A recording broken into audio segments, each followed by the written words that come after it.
Պետական դավաճանության լրտեսության մեջ մեղադրվող Անդրանիկ Թևանյանին ըստ Մայր Հայաստան ժողովրդական շարժման հայտարարության ազատության մեջ է ուզում տեսնել շուրջ 5 տասնյակ մտավորական։ Հիշեցնենք, որ Թևանյանը քննչական կոմիտեի առաջադրած մեղադրանքի համաձայն հավաքագրվել է օտարերկրյա հատուկ ծառայությունների կողմից եւ 2 տարի առաջ Ռուսիա-Կովկաս աշխարհաքաղաքական կենտրոնի տնօրենը, ով ըստ իրավապահների օտարերկրյա գործակալ է, $622,000 դիմաց Թևանյանից ստացել է պետական գաղտնիք պարունակող տեղեկություններ։ Դրանք վերաբերում են 2024 թվականի ապրիլին ազգային ժողովի փակ գաղտնի նիստում կայացած լսումներին, որոնք սահմանազատման թեմայով էին։ Ընդդիմության նախաձեռնությամբ հրավիրված այդ նիստին մասնակցել էին արտգործնախարար Արարատ Միրզոյանն ու սահմանազատման հանձնաժողովի նախագահ փոխվարչապետ Մհեր Գրիգորյանը։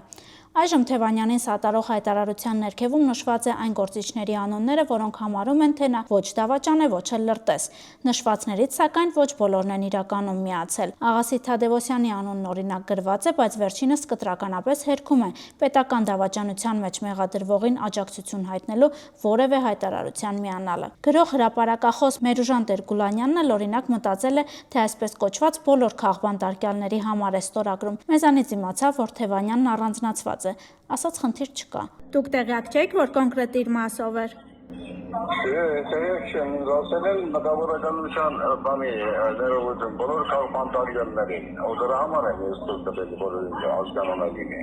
Ցավում եմ Անդրանիկ Թևանյանի համար, խնդիրը դա չի, բայց ինձ ով որ զանգեց ասած, ինձ ասեց բոլոր քաղբան տարկյալները դրանից։ Անգես ասած մի էտապ հեռուստաընկերությունը Անդրանիկ Թևանյանը իմ մոտ աշխատել է։ Բանի լուրերի հերավարել աշխատում, ես էի հրավիրել։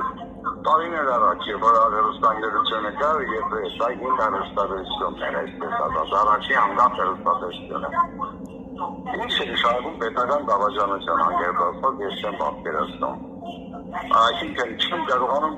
համատեղել Անդրանիկի կերպարը պետական դավաճանության հետ։ Այդ իմաստով եմ ասել, ինչքանով ես ճանաչում եմ։ Հետաքրքրվեցինք, տեղյակ է, որ վերջինս մեղադրվում է պետական դավաճանության մեջ, ասած առողջական խնդիրների պատճառով մանրամասներին չի հասցրել ծանոթանալ։ Ես աշխատում եմ, ես մի անգամ ինսուլտ եմ դարել 2020 թվականի նոյեմբերի 9-ին համապատասխան օրը, գիտեք ինչ օր է այդ օրը, երբ որ թուղթը ստորագրվեց։ Այդ գիշեր ես ինսուլտ տարա, ու ես իմ բժիշկները խորհուրդ են տվել շատ չմններ պատասական բաների մեջ, որին վրա երկրորդ անգամ չջջմբի այդ ինսուլտ կոչված է, էլի։ Կոմպոզիտոր Մարտին Վարդազարյանն էլ ուզում է, որ Թևանյանն ազատության մեջ լինի։ Չի հավատում, որ կարող է լրտես ու պետական դավաճան լինել։ Սարքովի գործ է։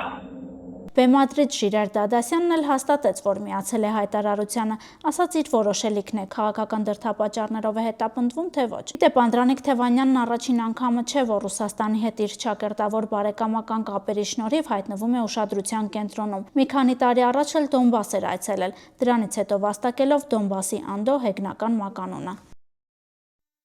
Հավանիչ տեսանյութը եւ բաժանորդագրվիչ նորությունները բաց չթողնելու համար։